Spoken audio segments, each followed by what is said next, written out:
अस्सलाम वालेकुम नाज़रीन, आप देख रहे हैं पाकिस्तान विजन। नाज़रीन, हमेशा की तरह आज एक और बड़ी ही मज़ेदार और मुनफरिद वीडियो आपके साथ शेयर करने जा रहे हैं, तो ये वीडियो आप एंड तक ज़रूर देखिए। नाज़रीन, लीची एक लजीज फल है जिसकी छाल सुर्ख रंग की होती है। इसके अंदर सफ़ेद गूदा और एक गुठली होती है। इस फल का असल वतन तो चीन है, तहम अब दुनिया के अक्सर इलाकों में इसको काश्त किया जा रहा है। वक्ते काश्त अक्टूबर का महीना है। इसे ख़ास तौर पर जनूबी एशिया के ममालिक में बहुत पसंद किया जाता है। इसका दरख्त सदाबहार होता है और अमूमन 10 से 15 मीटर की ऊंचाई तक पहुंच सकता है। बड़े बड़े पैदावारी ममालिक में चीन, थाईलैंड, वियतनाम और भारत शामिल हैं। भारत की कुल पैदावार का 75% हिस्सा सिर्फ सूबा बिहार में होता है। लजीज होने के साथ साथ ये ग़िज़ाई एतबार से बहुत उम्दा फल है।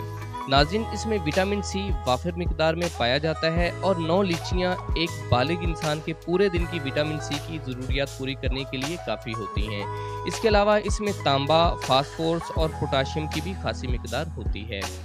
नाज़रीन, ये एक फलदार दरख्त है जो जनूब मशरकी चीन के गुआंगडोंग और फुजियान सूबों में पाया जाता है, जहाँ 11वीं सदी से ये काश्त दरियाफ्त की गई है। चीन लीचियों का सबसे बड़ा प्रोड्यूसर है। नाज़रीन, मुख्तसर अरसे के लिए मार्केट में आने वाला ये फल लीची सबसे ज़्यादा फरोख्त होने वाले फलों की फहरिस्त में शामिल है। लीची का आबाई वतन चीन है, जहां से ये पूरी दुनिया में पहुंची। नाज़रीन, आपको ये जानकर हैरत का झटका लगेगा कि माजी करीब तक लाहौर के करबो-जवार में भी लीची के बागात कसरत से पाए जाते थे, लेकिन आबादी के फैलाव के बायस अब इनमें से बेशतर ख़त्म हो चुके हैं। लीची कम अज़ कम 9 बेहतरीन तिब्बी फ़वाइद की हामिल भी करार दी जाती है।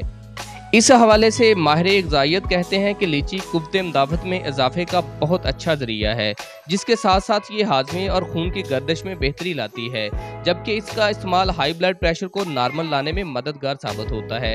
रोज़ाना 100 ग्राम लीची का इस्तेमाल पूरे दिन की विटामिन सी की ज़रूरियात को पूरी कर देता है। नाज़रीन, अगरचा लीची का फल गर्म तासीर रखता है, लेकिन इसके बावजूद इसे गर्मियों में बहुत पसंद किया जाता है। नाज़रीन, लीची की 4 इकसाम गोला, कलकत्ती, बेदाना और बम्बे काश्त किया जाता है और ये बहुत महंगे दामों भी फरोख्त होता है। लोग इसको बहुत पसंद करते हैं। लीची का एक दरख्त औसतन 2 से 4 मन की पैदावार देता है, जो मार्केट में 250 से 300 रुपये फी किलो तक फरोख्त होता है। और इस तरह 1 एकड़ से बागबान कम अज़ कम 2 लाख रुपया आमदनी हासिल कर सकते हैं। बेहतरीन मुनाफे की वजह से लीची के दरख्त की काश्त में आजकल तेज़ी आ रही है। तो नाज़रीन, उम्मीद है आपको हमारी ये वीडियो पसंद आई होगी। ऐसी ही मज़ेदार और मुनफरिद वीडियोस देखने के लिए हमारे चैनल को सब्सक्राइब कर लें। अल्लाह ताला आप और आपके अहले खाना को अपने हिफ्ज़-ओ-ईमान में रखे। बहुत शुक्रिया। अल्लाह हाफ़िज़।